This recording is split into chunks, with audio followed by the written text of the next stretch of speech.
어떤 제안서나 또 규격서에 대한 어떤 그 작성 요령에 대해서 중점적으로 좀 말씀드리고 시간을 봐서는 1시간 정도 발표 드리고 1시간 정도 질의응답 정도로 시간이 잡혀져 있는 것 같은데요.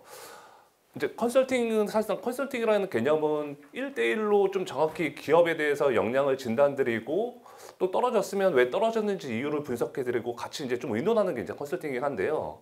아마 이제 시간 관계상 그런 부분이 좀 어렵다 보니까 오늘은 좀 교육은 가급적 빠른 시간에 좀 마치고요. 그동안 이제 궁금하셨던 내용, 또 잘 안 풀리시는 내용 위주로 좀 질문을 주시면 거기에 대한 답변을 드리는 방식으로 진행을 해보고자 합니다. 예, 바로 시작하겠습니다. 순서는 먼저 혁신 제품에 대한 기본적인 제도에 대한 안내, 그리고 제안서, 그리고 규격서 작성 방법 순으로 자료를 만들었습니다. 혁신 제품 제도는 잘 알고 계실 거예요. 현재 3개의 트랙, 2개의 큰 유형으로 운영이 되고 있습니다. 그래서 뭐 R&D 제품을 통해서 진입하는 FT1, 예전에 했던 유형 1, 우수 연구개발 혁신 제품이라고 명명을 하고 있고요.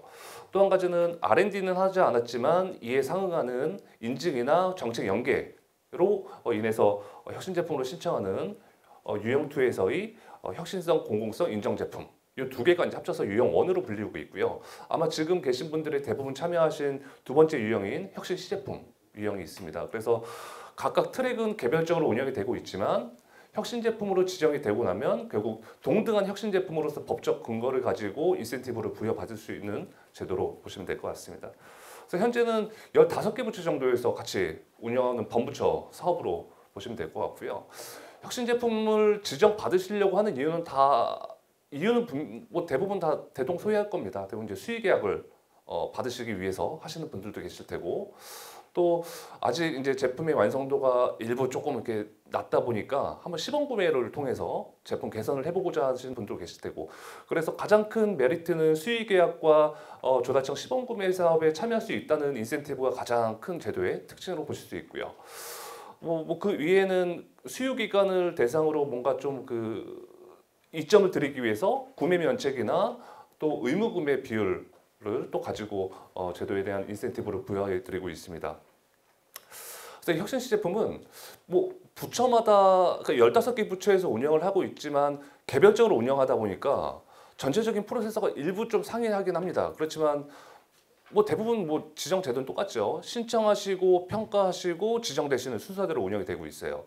그래서 혁신 시제품도 마찬가지로 먼저 공고를 참고하셔서 제안 접수를 먼저 하신다고 하면은 첫 번째 단계 제안 접수를 하시고 이 서류를 바탕으로 저희 그 지원센터에서 서류 검토를 하게끔 되어 있습니다. 그래서 제출하신 제안서라든가 규격서 혹은 특허라든가 각종 증빙 서류가 적합한지에 대해서 먼저 판단을 하고요. 그래서 서류까지 문제가 없다고 하면 바로 이제 평가를 합니다.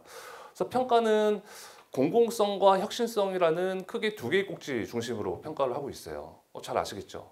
그래서 공공성이라고 하는 거는 우리 국민을 대상으로 얼만큼 그 삶의 개선 효과를 부여할 수 있는지, 또 수요기관에서 얼만큼 또 매력적인 어떤 구매 자극을 가지고 있는지에 대해서 평가를 하는 부분이 되겠고요. 혁신성은 말 그대로 기술에 대한 여부를 중점적으로 판단을 하고 있습니다. 그래서 과거에는 작년까지만 해도 이 공공성과 혁신성은 함께 평가를 했었어요. 그래서 공공성과 혁신성 점수가 합쳐져서 전체적으로 이제 그 최종 제품을 선별했었는데 작년 말부터는 이 공공성과 혁신성은 철저하게 분리돼서 2단계 평가 체계를 유지하고 있습니다. 그래서 공공성 평가는 먼저 선행적으로 먼저 실시를 합니다. 공공성 평가는 수요기관 구매 담당자가 직접 오셔서 이 제품이 정말 구매할 제품인지 우리 국민들을 위한 제품인지를 판단을 먼저 하셔서 거기서 한번 걸러내고요.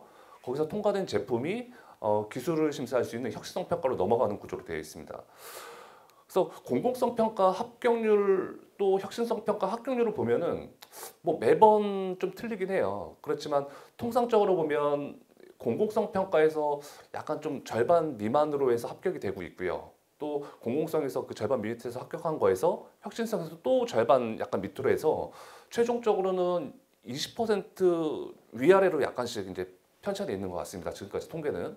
그렇지만 이거는 그동안의 이제 통계고 합격률이 높아질지 낮을지는 그때그때 제품의 어떤 그 특징이나 난이도에 따라서 일부 좀 상이해질 수는 있을 것 같고요.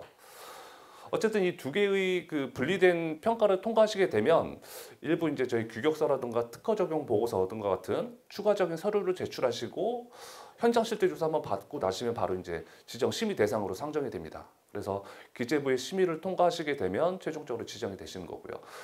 그래서 결국은 이 평가, 두 가지 평가, 공공성 평가와 혁신성 평가를 통과하는 것이 최대의 혁신 제품으로 가기 위한 관문이다. 이렇게 보시면 될 것 같습니다. 물론 이제 지정이 되시고 나면 선택적으로 저희 그 혁신장터라고 하는 플랫폼에 등록을 하셔서 다양한 어떤 그 홍보도 가능하시고 또 시범 구매에도 참여하실 수 있는 기회도 부여해드리고 있습니다. 물론 이제 지정이 된 이후여야 된다는 가정하에서요. 예, 혁신 시제품을 신청하기 위해 이제 서류들인데 보기에는 되게 이제 많겠지만 실상 작성을 하시고 필수적으로 제출하셔야 될 거는 위에 1, 2, 3번 세 가지입니다.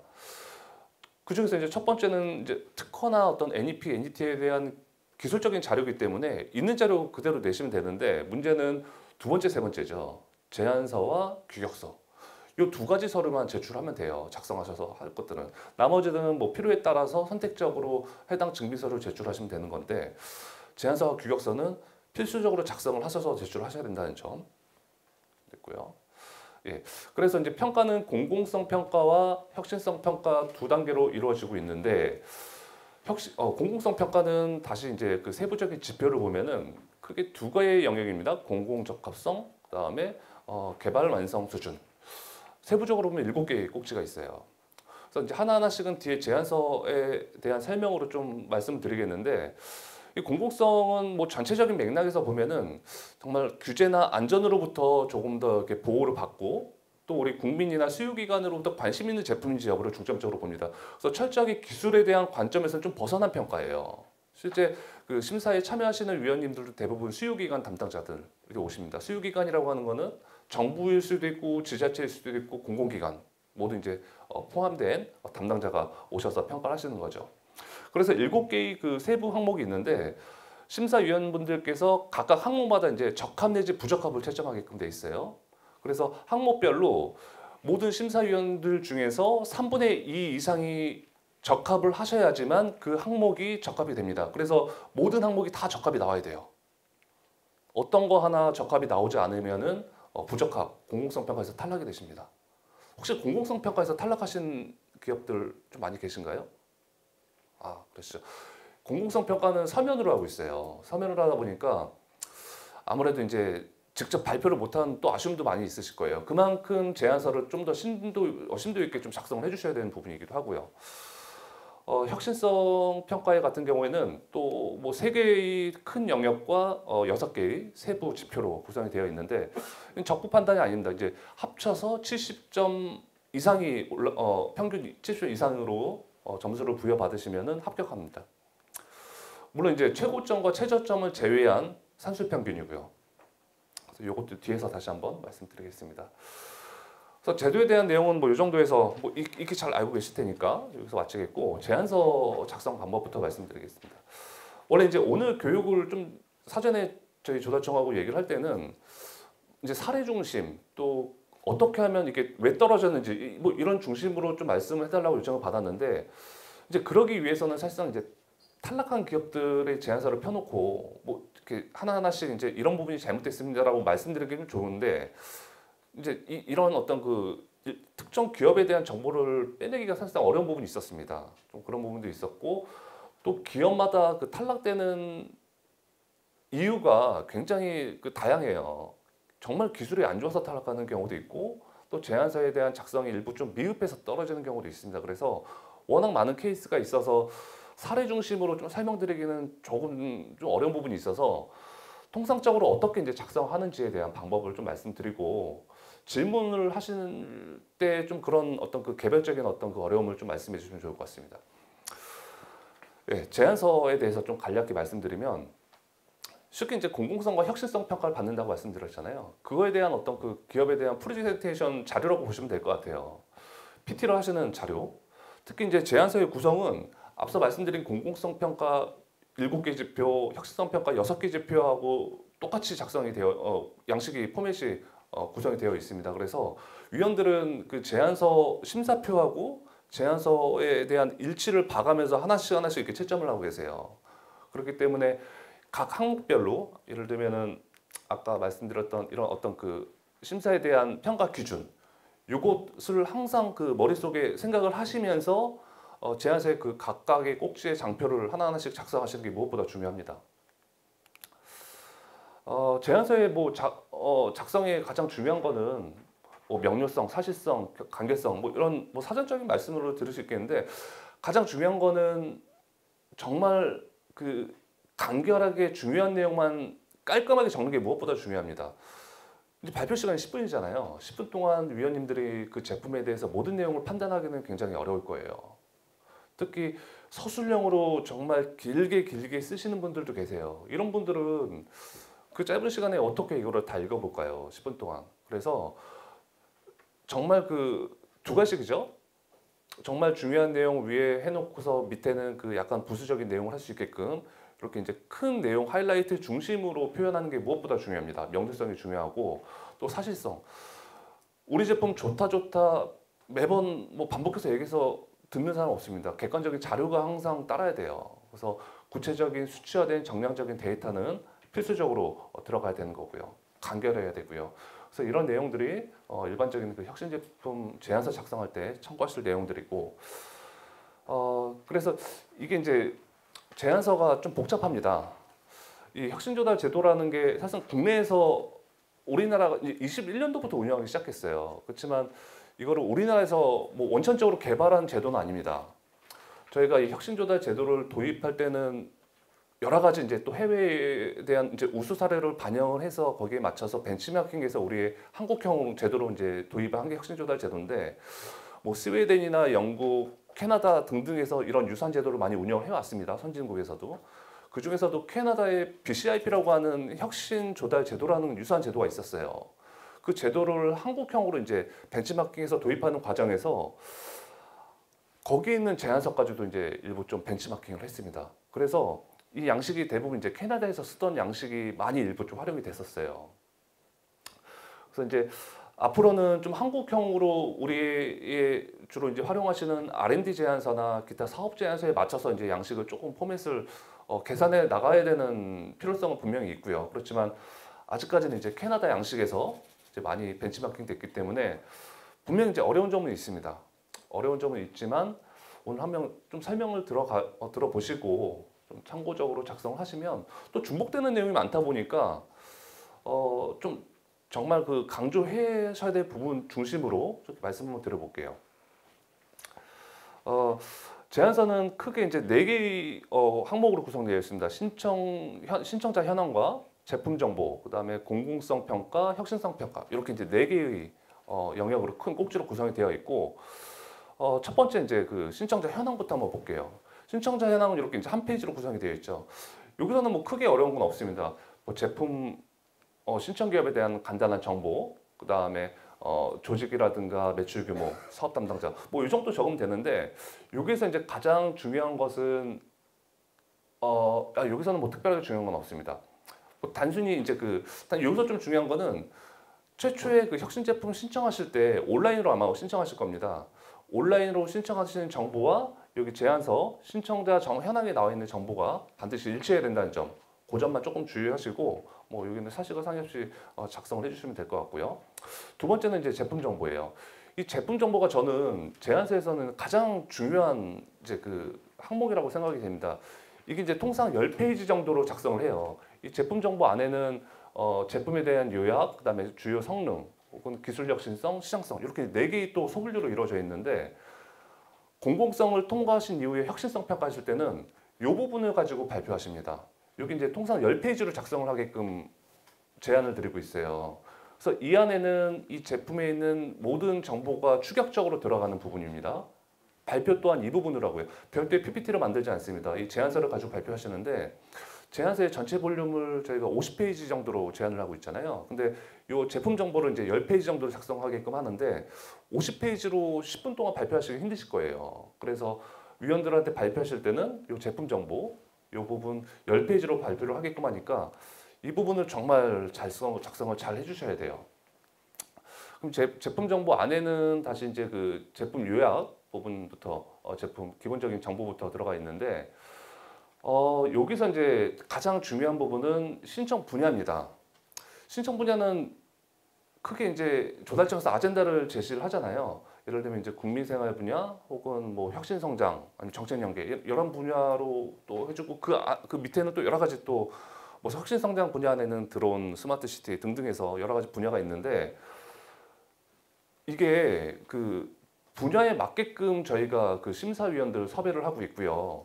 또 공공성 평가 지표 안에는 분야 적합성이라는 또 영역이 있습니다. 그래서 제품에 맞지 않는 분야를 적으시면은 이게 떨어질 확률이 굉장히 높아요. 그래서 이 분야를 설정하는 방법은 여러 가지가 있습니다.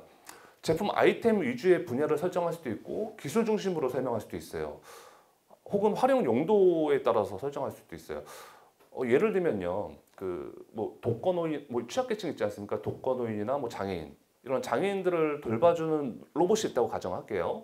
로봇인데 로봇으로 이 제품으로 봐서는 이거는 혁신 성장 분야의 로봇 파트로 가야 돼요. 로봇 분야로. 그렇지만 이 혁신 제품 진입할 때 이 제품은 로봇으로서는 그렇게 큰 메리트가 없어. 그렇지만 활용도 측면에서 봐서는 독거노인이나 취약계층을 위해서 굉장히 그 활용이 무궁무진한 어떤 제품이에요. 하드웨어나 소프트웨어 측면에서는 크게 뭐 좋은 점은 없어. 이럴 경우에는 혁신 성장 분야의 로봇 분야로 가는 것보다는 오히려 국민생활 분야의 복지나 건강 이쪽으로 하는 게 더 유리하다는 거죠. 그러니까 제품의 아이템 혹은 기능, 어떤 그 성능 이런 전체적을 고려해서 남들보다 좀 특수하다고 하는 분야에 맞춰서 분야를 설정하는 게 무엇보다 중요합니다. 이건 뭐 강제 요건은 아니에요. 기업 스스로 판단하는 거기 때문에 또 활용도, 제 생각에는 활용도 측면에서 타 제품과 가장 차별성이 있는 영역으로 분야를 선택하는 게 무엇보다 중요할 것 같습니다. 그래서 분야 선택하는 게 무엇보다 중요하고요. 그 외에 이제 그 또 밑에 보면은 지식재산 현황이라고 있습니다. 여기 보면은 6번 항목에 또 많은 분들이 그렇게 생각해요. 우리 특허가 많을수록 합격 확률이 높아지는 거 아니냐. 그래서 과도하게 많은 특허, 많은 실용신안 것들을 제시합니다. 제품에 적용되지도 않은. 이런 거는 정말 많이 피하셔야 됩니다. 특허가 많다고 해서 실용신안이 많다고 해서 제품 뭐 평가에 좋은 결과를 나오지는 않아요. 특허가 하나더라도 정말 제품에 적용이 많이 되어 있고 정말 탁월한 특허 하나만 있으셔도 합격은 되십니다. 그렇기 때문에 또 나중에 이제 특허가 제품에 적용되어 있는지 여부도 저희가 검증하는 프로세서가 있기 때문에 처음에 무리해서 평가에 합격하시기 위해서 제품에 적용되지도 않는 특허 뭐 이런 특허들을 과도하게 넣으셔서 나중에 이제 검증한 데서 탈락하시는 경우도 많이 있습니다. 그래서 하나라도 정말 똘똘한 특허를 기입하시는 게 무엇보다 중요한 거고요. 마지막에 보면은 기술 완성도라고 있습니다. 기술 완성도는 뭐 기술 개발 수준 TRL 단계라고 이제 보통 얘기를 하는데 7, 8, 9단계 중에 이제 하나를 찍게끔 되어 있는데요. 이것도 역시 이제 공공성 평가 영역 안에 아마 이 기술 개발 수준 정도를 나타내게 되어 있습니다. 그래서 또 이것도 이제 좀 오해하시는 게 TRL 단계가 높을수록 양산 가능성이 높은 거죠. 그래서 뭐 9단계를 찍는 대부분 막 9를 찍는 게 유리하지 않을까라고 생각하시는 분들도 많이 있습니다. 그렇지만 그렇진 않아요. 평가 때는 7단계든 8단계든 9단계든 가지고 오신 자료를 참고해서 평가에 반영하기 때문에 7단계면 7단계에 맞는 상황, 또 8단계면 8단계에 맞게끔 현재 그 기술이 어느 정도 도달되어 있는지에 대해서 명확히 판단을 하시고 거기에 맞춰서 TR을 적으시는 게 무엇보다 중요합니다. 양산 준비도 안 되고 아직 뭐 랩스 테스트도 안 된 상태에서 TR의 9단계를 적는 거는 이건 이제 또 평가 때 문제가 되니까요. 반드시 현실화된 TRL을 적으시는 게 중요합니다. 두 번째 이제 제품 정보에서의 주요 기능 및 성능인데요. 여기서부터는 어떤 그 기술적인 내용들을 조금씩 다루고 있습니다. 그래서 가장 첫 번째 나오는 것이 일반적인 용도, 그 다음에 기술이 다른 기술 대비해서 얼마큼 탁월한지, 그 다음에 이거에 대한 객관적인 근거를 제시하라는 부분인데, 그 심사위원들이 보통 이제 뭐 6분에서 9분 정도가 대부분 참석하세요. 이제 기술 평가의 경우에는. 근데 그분들은 변리사분도 계시고 또 교수님도 계시고 또 시험 기관에 있는 책임급 이상의 연구원 분들도 계십니다. 그런데 그분들이 이제 그 하루에 뭐 많게는 이제 10개 정도의 어떤 그 제품들을 평가하는데 그 제품 선생님들께서 이제 다루시는 개별 제품에 대한 전문가는 사실상 찾아보기는 어려울 수도 있어요. 전체적인 맥락에서의 전문가는 되겠지만 특화된 어떤 그 제품에 대해서 전문적인 어떤 그 활동을 하고 계신 분들은 매칭될 수 있는 확률이 굉장히 낮습니다. 그래서 요 첫 페이지에 있는 요 일반적인 용도 기능에서는 이 제품 뭐 일반적으로 보편적으로 많이 사용되는 제품이라면 상관없습니다. 그렇지만 특수 목적으로 활용되는 아이템인 경우에는 일반적인 기능이나 용도를 아주 그 이해하기 쉬운 난이도로 풀어 쓰시는 게 무엇보다 중요합니다. 그래서 통상 이 제안서를 쓸 때는 일반적인 그 중등 학생이 이해할 수 있는 정도로 보통 표현을 하라고 적습니다. 그래서 제품, 특히 이제 뭐 굉장히 뭐 희귀한 어떤 그 용도로 활용되는 아이템들, 특히 이제 뭐 발전소 장비라든가 어떤 특수 목적으로 활용되는 장비들의 경우에는 일반적인 기능에 대해서 반드시 이제 표현을 잘 해주시는 게 중요하고요. 또 이제 사진 넣는 부분인데요. 사진도 뭐 외관 사진 이렇게 좀 이렇게 성의 없이 그냥 외관 사진 정도 이렇게 넣으시는 분도 계세요. 근데 이런 사진들도 정말 그 특허가 반영된 부분에 대한 사진이 무엇보다 중요합니다. 이게 어떻게 보면은 이제 그 현장에서 직접 찍은 사진도 중요한데 그런 사진이 없다고 하면은 해당 부분에 대한 뭐 도면이라든가 혹은 뭐 렌더링, 3D 렌더링하는 어떤 뭐 그런 사진들도 가능하니까 정말 핵심 기술이 반영된 어떤 그런 그 부위에 대한 어떤 그 특징된 사진을 담아주시는 게 무엇보다 중요하고요. 그다음에 그 일반 제품 대비해서 탁월한 성능. 이건 이제 기술 관점에서 이 기술이 뭐 기존에도 있었다 혹은 새로운 기술이다 뭐 이런 내용을 좀 담아주시면 좋은데 사실상 기존에 없었던 걸 새롭게 만든 기술은 거의 없다고 봐요. 대부분 이제 기존에 어떤 있던 원천 기술을 가지고 조금 개량해 온 기술들이 대부분인데 그러한 그 기존과의 어떤 기술과의 차별성을 적는 게 무엇보다 중요합니다. 그리고 이제 밑에 이제 요 근거가 중요하죠. 그래서 이러한 기술에 대한 어떤 그 개량에 대한 난이도가 있었으면은 또 그 제품과 대비해서 얼마만큼 성능의 향상이 있었는지에 대해서 오른쪽 이렇게 이제 샘플처럼 뭔가 수치적 혹은 비교의 대상이 없다고 하면 국가 표준 혹은 해외 표준과 대비해서 얼만큼 상승이 되어 있는지에 대한 어떤 구체적인 어떤 이런 설명이 필요합니다. 그래서 이 부분은 사실상 이제 뒤에 혁신성이라는 큰 꼭지 안에도 다 들어가 있습니다. 근데 이 안에도 꼭 적어야 된다고 하는 거는 발표 때 이 자료를 근거로 이제 발표를 하고요. 또 한 가지는 심사위원들 중에서 하나하나 다 넘겨가면서 차근차근 다 보시는 분도 계시겠지만 이미 앞에서 몇 장 넘겨보고 이 제품에 대한 전체적인 아웃라인을 머릿속으로 구상하시는 분들이 되게 많습니다. 그래서 이 부분에서는 확실히 이렇게 어필할 수 있는 뭔가 강력한 어떤 그 시각적 어떤 그 어필이 분명히 필요하고요. 그래서 이 부분 중요하고요. 두 번째 제품 정보에서의 기술 혁신성입니다. 여기도 이제 유사한 내용입니다. 그 기술에 대한 어떤 내용을 적고 관련 특허, 그 다음에 신규성, 탁월성에 대한 계속관적인 근거. 이것도 마찬가지로 이제 앞에 맥락에서 같은 이제 내용인데 여기도 역시 이제 중요한 거는 간결하고 어떤 그 수치적인 데이터가 요구된다는 겁니다. 그래서 보통 이제 이렇게 칸은 넓지만 작성하기가 어떤 분들은 이렇게 작성해요. 쭉 그냥 서술형으로 뭐 5-6줄씩 쭉쭉 적으시는 분들도 계시는데 그런 거는 이제 기피하시고요. 정말 이렇게 시인성이 좋은 거는 두 갈식으로 하이라이트 둬서 예를 들면은 이 장비는 고효율 어떤 회로를 적용해서 에너지 몇 % 절감 이렇게 한마디 두 갈식으로 던져놓고 그 밑에 한두 줄 정도 부연 설명을 해주는 정도로 그래서 두 갈씩 이런 이제 내용들이 들어가는 게 가장 보기가 좋습니다. 그리고 이제 이런 어떤 수치적인 데이터들도 반드시 이제 포함이 돼야 되는데 예를 들면 이제 조달청 우수 제품 같은 경우에는 뭐 기술에 대한 증빙 자료로서 품질 인증을 요구하고 있죠. 그렇지만 혁신 조달에서는 별도의 품질 인증을 요구하지 않습니다. 그래서 성적서도 코라스에서 인정한 뭐 공인 인증 시험 성적서만을 받지는 않아요. 필요하면 자체 시험 성적서 제출하셔도 됩니다.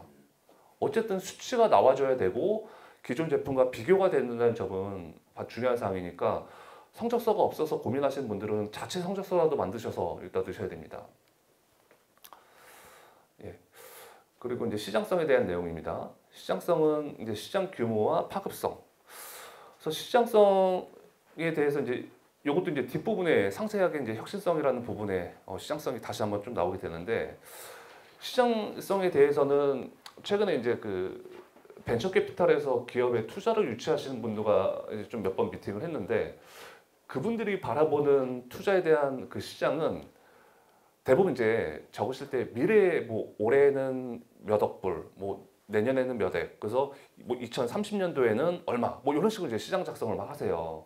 근데 그거는 정말 장밋빛이고 뭐 전혀 현실화된 내용이 아니지 않습니까? 그래서 이 시장에 대한 어떤 시장성을 표현할 때는 투자자들이 생각하는 거는 시장이 커지는 걸 바라지는 않습니다. 시장이 당연히 커지겠죠. 소득이 늘어날수록 시장 커지니까. 그들이 원하는 시장 규모는 현재 시장이 이런데 이 중에서 얼만큼은 어느 기업에서 가지고 있다. 그렇지만 우리는 이 기술을 활용해서 그들이 가지고 있는 시장을 우리 쪽으로 끌어올 수 있다. 이러한 관점으로 접근을 하라고 하더라고요. 그러니까 너무 과도한 시장 설계를 통해서 우리가 그 시장을 다 먹겠다라는 관념이 아니고, 기존의 선점에 있는 기업을 우리가 이렇게 새로운 기술을 통해서 우리 쪽으로 흡수하겠다. 이런 관점이 보다 더 현실적이고 투자자 관점에서는 더 도움이 되는 어떤 그 어필이라고 말씀하시더라고요. 그래서 그런 관점으로 조금 작성을 하면 좋을 것 같고, 또 이런 어떤 그 시장 동향 보고서도 좀 서칭을 해보시면 많습니다. 그래서 그런 그 동향 보고서 같은 어떤 그 공식적인 대외 데이터 자료도 많이 좀 활용하시면 좋을 것 같고요. 파급성은 이 제품을 활용해서 이종의 다른 산업 혹은 다른 제품에 적용할 수 있는 여러 가지 어떤 그 효과에 대해서 좀 구체적으로 작성을 해주시면 될 것 같고요. 그래서 이 제품 정보, 다시 한번 말씀드리지만 제품 정보, 제품의 요약과 성능, 그 다음에 혁신성, 시장성, 이 부분은 발표 자료입니다. 이게 실제 발표 자료이기 때문에 정말 작성을 잘 해주셔야 돼요. 이제 그 다음부터는 공공성, 혁신성에 대한 세부적인 어떤 자료로 구성이 되어 있습니다. 그래서 앞에 적었던 내용이 또 뒤에도 나오고 막 그래요. 그래서 제 생각에는 이제 이 공공성과 혁신성 이 두 파트를 먼저 작성을 하시고요.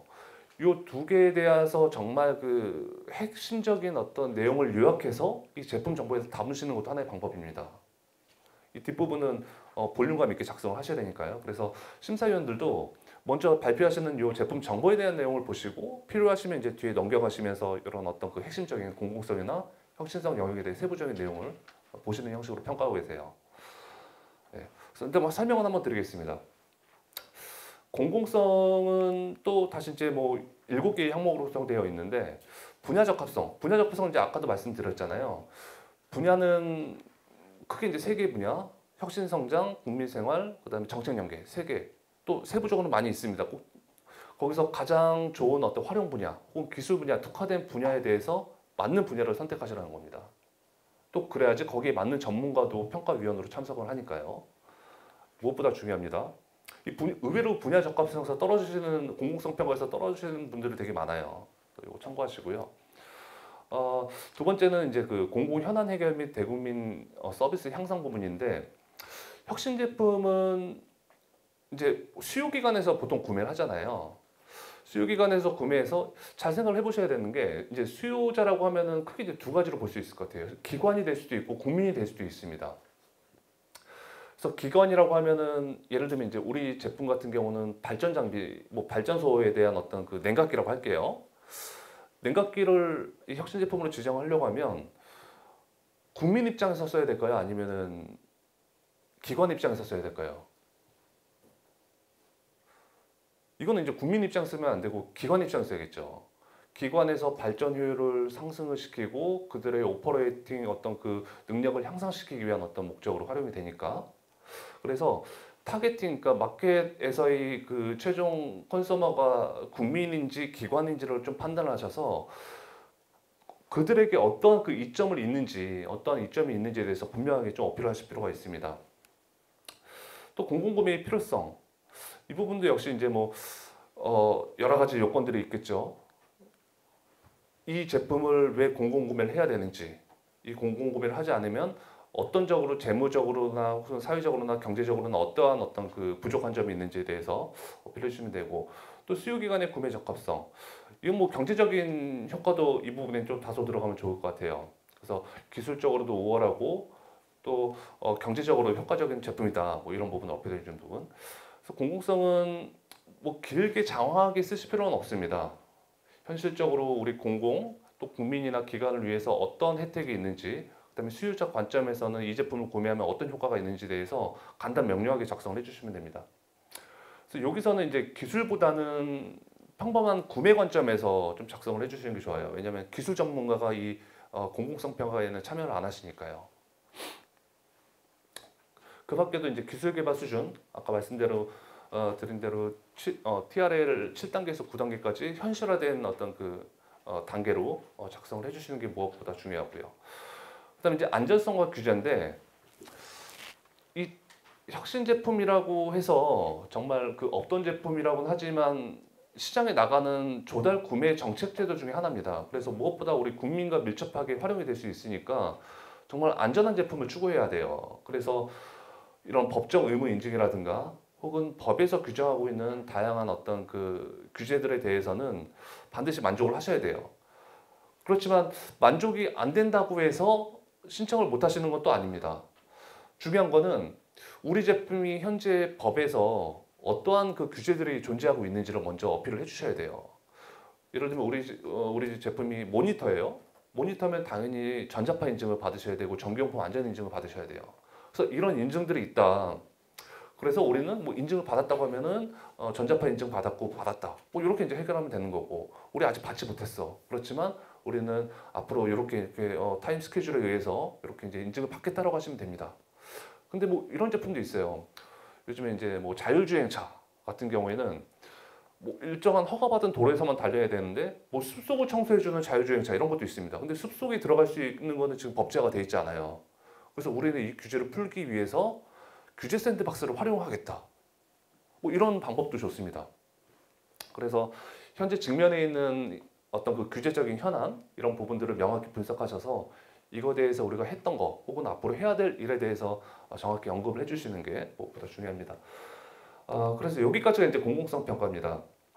그래서 공공성 평가는 아까 말씀드린 대로 서면으로 평가가 이루어지고요. 여기 이제 7가지 항목에 대해서 위원분들이 각각 평가를 하셔서 3분의 2 이상이 적합이 되게끔 운영이 되고 있습니다. 그래서 규제가 뭐 예를 들어서 이제 우리는 아무 규제도 없어. 뭐 그 공란으로 좀 제출하시는 분들이 있어요. 근데 공란으로 제출하는 경우는 별로 좋은 그 심사위원들로부터 좋은 점수를 받기는 어려울 겁니다. 그래서 아무리 이제 규제적인 요건이 없다고 하더라도 뭔가 좀 뭐 앞으로 예측되는 어떤 뭐 사회적인 규제 요건 혹은 과거의 이력들 뭐 이런 내용들을 좀 담아서 어떻게든 좀 충실하게 작성을 했다라는 것은 어필을 하시는 게 좋아요. 최소한의 어떤 범위로 작성을 하시더라도요. 그래서 절대 공란은 제출하시는 것 좀 조심하셔야 될 것 같고요. 마지막으로 이제 혁신성에 대한 부분입니다. 혁신성은 앞에서 이제 제품 정보에서 나와 있는 주요 성능, 뭐 기술 혁신성, 시장성 이 부분에 대한 또 장황하게 길게 써 있는 부분인데, 이게 뭐 기술 혁신 적합성 안에는 뭐 기술의 신규성, 탁월성, 완성도 뭐 이런 내용도 들어가 있고요. 시장성, 시범 사용 뭐 이런 것들로 구성이 되어 있는데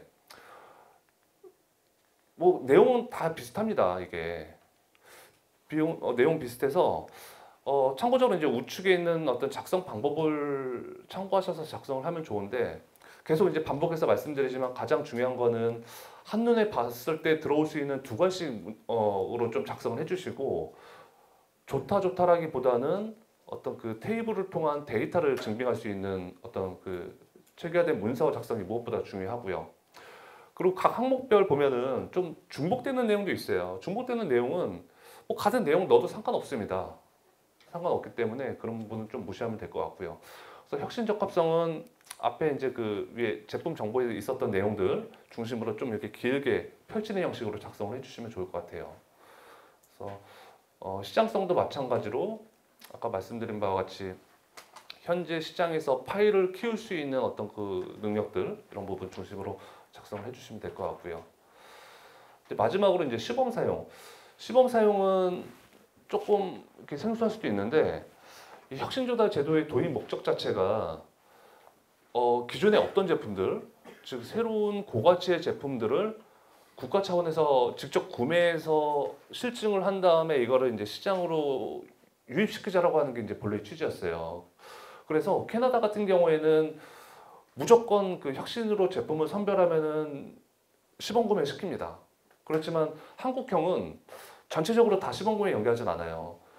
혁신 제품 신청하신 기업 중에서는 이미 유사한 제품으로 양산도 하고 계셔서 뭐 이미 많이 팔고 계신 분들도 계실 테고요. 아니면 정말 뭐 R&D를 가 통과하셔가지고 이제 상용화를 좀 도전하시는 분도 계실 텐데 지금 이 시범 사용의 목적은요 두 가지입니다.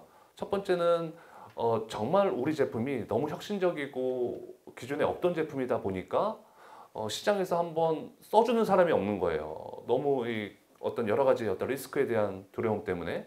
그래서 초기 시장 판로를 열어드리기 위한 목적으로 하나의 목적으로 활용이 될 수도 있고, 또 한 가지 목적은 혁신 제품이 이제 지금 상용화 이전 시제품이기 때문에 뭔가 현장에 부합되지 못한 여러 가지 개선점들이 필요할 수 있어요. 예를 들어서 우리는 이제 테스트랩을 통해서 뭐 100 사이즈를 만들었는데 실제 현장에서 알아보니까 뭐 150짜리가 필요하더라. 우리 이거 좀 개선이 필요하다.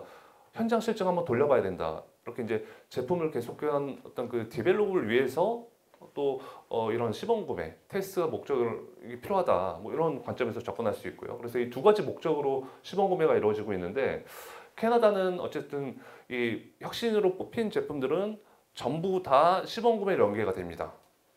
그러다 보니까 이제 그 제안서에 이런 그 시범 사용 수행 능력이라는 어떤 그 꼭지가 들어가 있는데 이것도 이제 좀 장기적으로는 좀 빠져야 될 부분이긴 해요. 그렇지만 어쨌든 양식이 있기 때문에 이 시범 구매에 대해서도 좀 작성을 해야 되는데 이 목적은 그렇습니다.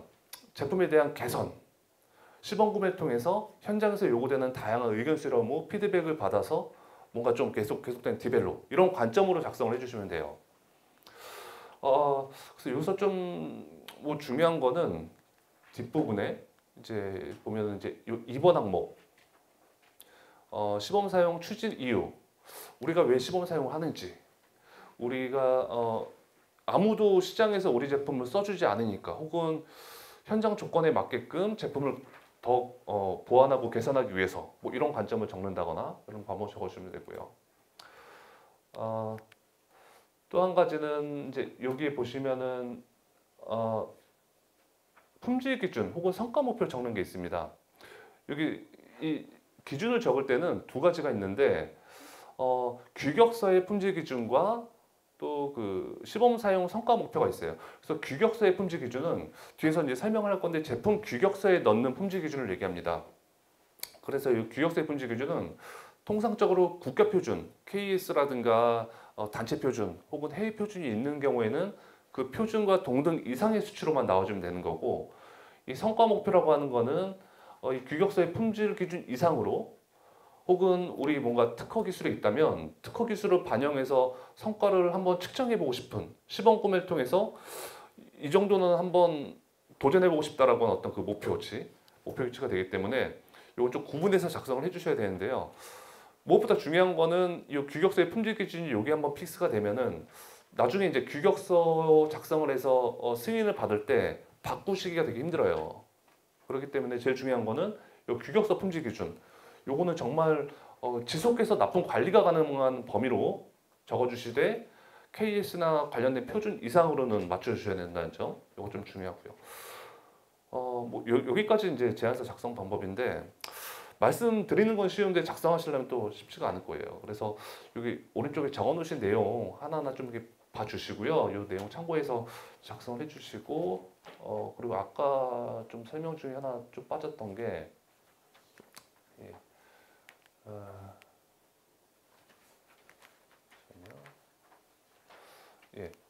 이제 혁신성에 보면은 혁신 적합성, 그 중에서도 제품의 탁월성이라는 부분에 저희 그 특허 기술에 대한 내용을 적게끔 하는 이 테이블이 하나 있어요. 페이지가 19페이지인데 이게 왜 중요하냐면 여기 이제 그 특허 기술을 적게끔 되어 있는데 통상 이제 특허를 하나 제출하시는 분도 계시고 뭐 두세 개, 많게는 뭐 대여섯 개까지 넣으시는 분들도 계세요.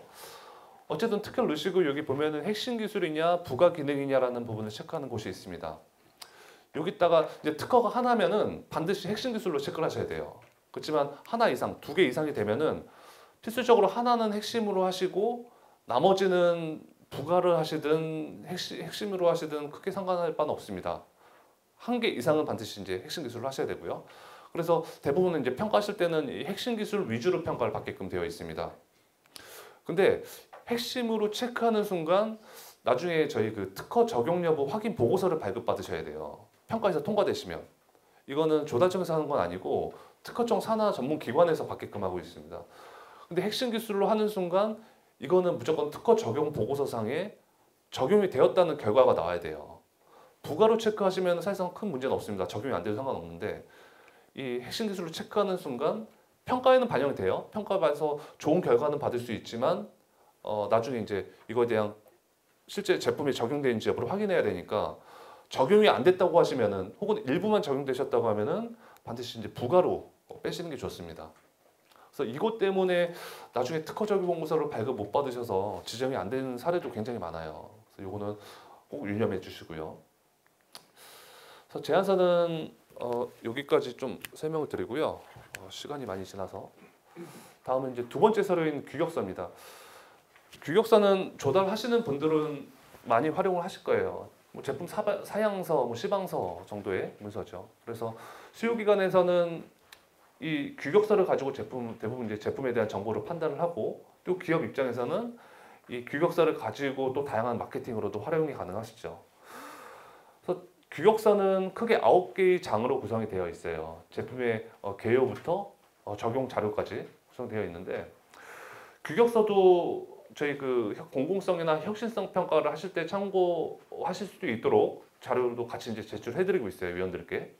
그래서 이 부분도 참고적으로 이제 많이 보고 계시는데 여기서 중요한 부분은 크게 많지는 않고 1장 제품의 개요 규격 뭐 이런 거 해주시면 될 것 같고 제일 중요한 거는 이제 2.2항 품질 기준이죠, 품질 기준. 품질 기준에서 실제 제시하고 있는 여러 가지 시험 항목들이 실제 통용되고 있는 다양한 표준들, 국가 표준이 될 수도 있고 해외 표준 혹은 단체 표준 이런 것들보다 상향된 값으로 조정이 되어 있느냐, 그리고 이 값으로 계속돼서 품질 관리가 될 수 있느냐, 이 분야를 좀 핵심적으로 보고 계시고요. 그리고 세 번째 구성 및 재료입니다. 이 부분도 되게 중요한 부분이에요. 이 부분은 이제 평가 때도 중요한데 나중에 이제 지정받고 나시면 여기에 들어가 있는 부품이나 어떤 그 자재를 가지고 원가를 산정하고 있습니다. 그래서 이거 가지고 이제 나중에 제품 금액을 따지기 때문에 여기서는 정말 그 들어가는 부품에 대해서 주요하고 또 핵심 기술이고 또 특허가 적용되고 비중이 많이 차지한다, 가격이. 뭐 이런 구성 자재가 있다고 하면은 반드시 이제 포함을 시켜줘야 됩니다.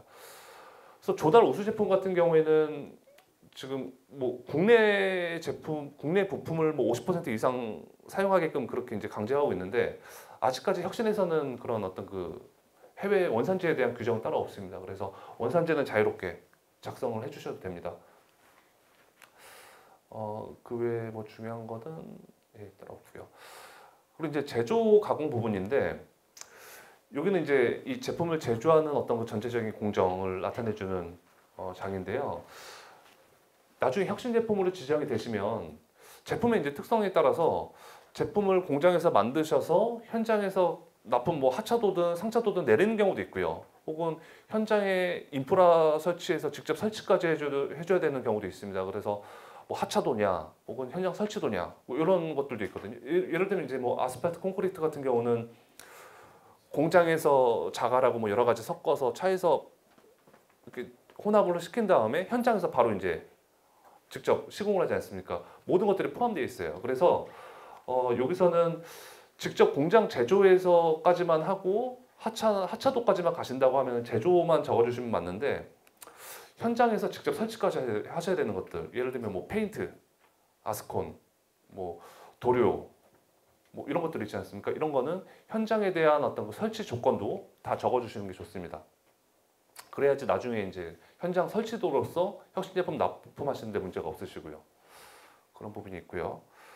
또 하자 보증 기간은 통상 1년 이상을 조달해서는 1년 이상을 요구하고 있습니다. 그래서 기본적으로 1년 이상으로 하는데 또 조달청에서는 권장하는 거가 보통 이제 1년 이상이지만 시스템 장비 같은 경우는 2년, 또 인명과 직접적인 관계가 있는 아이템 같은 경우에는 3년 이런 식으로 이제 일부 좀 권장하는 연도가 있습니다. 뭐 강제사항은 아니니까요. 여기 맞춰서 1년 이상으로 하자 보증 기간을 잡아주시면 좋을 것 같고요. 그 외에는 뭐 통상적인 내용이라서 크게 작성하는 데는 어렵지 않으실 겁니다.